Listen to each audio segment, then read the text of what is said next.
आशीष मौर्य जी। श्री हरिवंश महाराज जी। महाराज जी, ना खान पान ते भावे है, ना कोमल वसन सुहावे है, सब विषय लगे ते खारा है, हरि आशिक का मग न्यारा है। महाराज जी, साधक की ऐसी स्थिति कैसे और कब और किस किसी से प्यार किया है?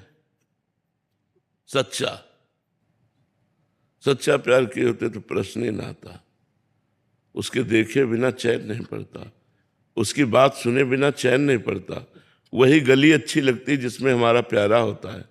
अगर प्यारे का मिलन न हो तो भोजन अच्छा नहीं लगता, नींद अच्छी नहीं लगती, रात में लेटो तो वही ध्यान में आ रहा है, उसके सिवा कोई है नहीं, कुछ अच्छा नहीं लगता। अपना श्रृंगार भी अच्छा नहीं लगता, दोस्त भी अच्छे नहीं लगते, कुछ अच्छा नहीं लगता। बस एक बार उस गली से कोई गुजर जाए और वो मुझे बताए कि मैंने उसे देखा है, मैंने उसे देखा है। कोई आके बता दे कि वो मेरे विषय में बात कर रहा था, वो मेरी चर्चा, वो मुझे जानता है, मैं इतना प्यार करता हूँ, वो मुझे भी जानता है। बस उसकी बात, उसकी चितवन, उसकी मुस्कान, उसी का देखना, उसी का सुनना, उसी का बोलना, तब खान पान नहीं भावे है, नहीं कोमल वसन सुहावे है, सब विषय लगे ते खारा है। आशिक शब्द का प्रयोग किया गया है। हरि आशिक, आशिक जो होता है ना, हाँ, आशिकी एक बड़ी गजब की चीज होती है, संपूर्ण संसार से राग छुटवा कर एक में प्रकट कर देती है। एक धनुर्दास जी थे, उनको अपनी पत्नी में बहुत प्यार हो गया था। इतनी सुंदर वो थी और इतना उनको प्यार हो गया था कि वो देखते ही रहते थे। तो जैसे बाजार से सामान लाना है तो वो ऐसे नहीं जाते थे, पत्नी को साथ लेके जाते थे। पत्नी सीधे चल रही और आप उल्टे चल रहे, छाता लगा के कि धूप न लग जाए, और ऐसे देख, मतलब अपार प्यार पत्नी से। लोग हंसी उड़ाते, लेकिन उनको इसकी किसी की परवाह नहीं थी। रंगनाथ जी के आचार्य को उनके शिष्यों ने बताया कि आज हमने बाजार में एक आदमी ऐसा देखा जो अपनी पत्नी पर इतना आसक्त है कि वो ऐसे बैग चल रहा है, वो बैग चल रहा है, पत्नी सामने से आ रही है, वो छाता लगा ऐसे। तो उन्होंने कहा ये तो बहुत आशिक आदमी है, इसकी जरूरत तो हमको है, गए हमको मिलाओ। गए तो बाजार में वो सामान खरीद रहे थे, वो एकटक अपनी पत्नी को देख रहे थे। प्यार प्यार होता है, किसी की परवाह नहीं करता प्यार। वो नजदीक गए और उन्होंने कहा तुम इतना अपनी पत्नी में आसक्त क्यों हो? तो कहा बहुत सुंदर है। बोले इससे सुंदर अगर हम आपको दिखा दें? तो बोले हो ही नहीं सकता। तो ऐसे जे कपोल पे ऐसे स्पर्श किया, चपत लगाई, तो सामने ठाकुर रंगनाथ जी। छूट गया छाता, छाता छूट गया, पत्नी भूल गए।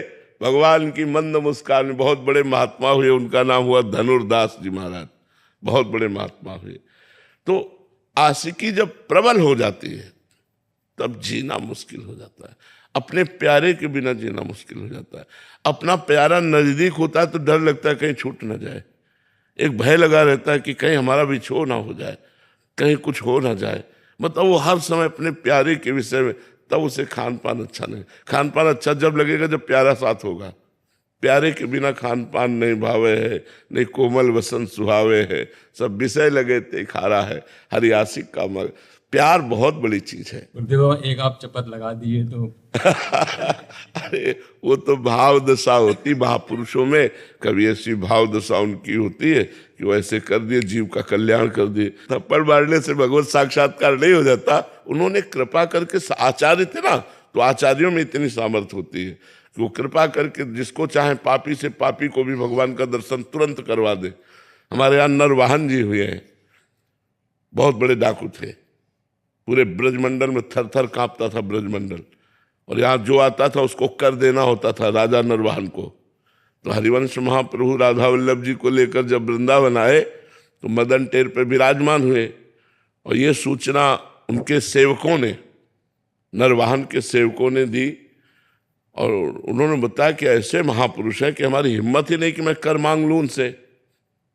बहुत सुंदर हरिवंश महाप्रभु थे, बड़े तेजस्वी महाप्रभु थे। सेवक जी ने वर्णन किया है, अतुलित रस बरसत सदा सुख निधान बनवास, अद्भुत महिमा महि प्रगट सुंदरता की रास, सुंदरता की रास कनक दुति देह रुचि, बारिज बदन प्रसन्न हास मधुरंग सुचि, शुभ्रु सुष्टु ललाट पट सुंदर कर्णम, नयन कृपा अवलोक प्रणत जन आरति हरणम। इतना सुंदर स्वरूप और करुणा करके देख ले तो जीव निहाल हो जाए। तो बोले हमारी हिम्मत ही नहीं पड़ी कि हम कर मांगे। तो नरवाहन जी ने कहा कि मैं जाता हूं देखता हूं। तो वो मतलब महाप्रभु के प्रति चले तो हृदय में एक अलौकिक आनंद। तो उनकी हिम्मत नहीं पड़ी कि वो सामने जाए। झरोखे से देखा कि महाप्रभु राधा वल्लभ जी का श्रृंगार कर रहे हैं।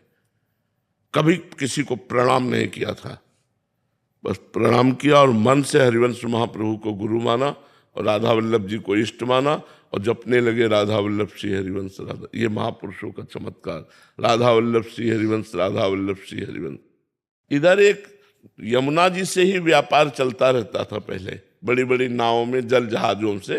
तो यमुना जी से एक व्यापारी जा रहा था, जैनी, करोड़ों असरफियों का व्यापारी था वो, स्वर्ण आदि का सब। तो नरवाहन के हजारों सैनिकों ने आक्रमण करके उसके सैनिकों को मार डाला, उसको बंदी बना लिया, उस व्यापारी को, और कहा तुमसे कर मांगा था, कर नहीं दिया, हमसे युद्ध किया, इसलिए जितना माल है इससे डबल माल हमारे पास पहुंचाओगे तब तुम्हें छोड़ेंगे, नहीं तो फांसी की सजा देंगे। और उसको जेल में बंद कर दिया। और उसने कहा इतना हम कहाँ से लाएं, जितना ये है इसी व्यापार, ये मूलधन है, अब इसी से तो हम अपना काम चलाते थे, हम कहाँ से लाएं। तो निश्चित की गई कल फांसी की सजा होगी उसकी। नरवाहन जी इन सबसे अलग होकर एकांत में राधा वल्लभ श्री हरिवंश, राधा वल्लभ श्री हरिवंश। एक दासी जो थी वो नरवाहन जी को जो सेवा में उपस्थित रहती थी, उसने भोजन लिया और जैनी के पास जाकर कहा आज खा ले रात्रि में, कल तुझे दिन में फांसी की सजा होगी। तो उसने कहा कोई बचने का उपाय? बोले बराबर का धन दे दीजिए। तो बोले वो तो है नहीं। तो बोले एक उपाय काम कर सकता है, तुम जोर से, अभी हम जब भोजन दे के चली जाएं तो जोर से चिल्लाना राधा वल्लभ श्री हरिवंश, राधा वल्लभ श्री हरिवंश, राधा वल्लभ श्री हरिवंश, राधा वल्लभ श्री हरिवंश। मुझे 100% विश्वास है कि तुम्हारे प्राण बच जाएंगे। अब प्राण फांसी की सजा हो किसी को अरे वो जी जान से शुरू हुआ रात्रि में राधा वल्लभ, तो सुनी रात्रि, तो ये आवाज नरवाहन के महल तक पहुंची। नरवाहन जी ने कहा अरे ये तो अपराध बन गया, हमारी जेल में हमारा कोई गुरु भाई आ गया। वो तुरंत आए और आकर के चरणों में प्रणाम किया और कहा क्षमा करो, मुझे पता नहीं था आप हमारे गुरु जी से दीक्षित है। और वो केवल दासी ने बताया था। उन्होंने कहा कि अपने सैनिकों को बुलाया और कहा इनको अभी मुक्त करो, और उनको खूब आदर सत्कार किया, खूब सम्मान किया। उस जैनी ने विचार किया कि जिनके नाम के बल से मुझे प्राण बख्शे गए और सारी संपत्ति मिल गई, जहां फांसी मिलनी थी वहां मुझे सम्मान मिला, मैं एक बार चल के दर्शन तो करूं। तो लोगों से पूछा कि राधा वल्लभ श्री हरिवंश के, तो बताया राधा वल्लभ इष्ट श्री हरिवंश आचार्य मदन टेर में विराजमान। वो जाके चरणों में गिरा, सारी संपत्ति समर्पित की। महाप्रभु ने कहा संपत्ति हमें नहीं चाहिए, तुम कैसे शरण में आए? तो उसने पूरी घटना बताई। तब महाप्रभु ने नरवाहन को बुलाया कि राधा वल्लभ श्री हरिवंश नाम में इतनी श्रद्धा और इतनी प्रीति। तो फिर महाप्रभु ने 2 पद चतुरासी जी के नरवाहन को दिए, मंजुल कल कुंज देश राधा हरि विशदेश।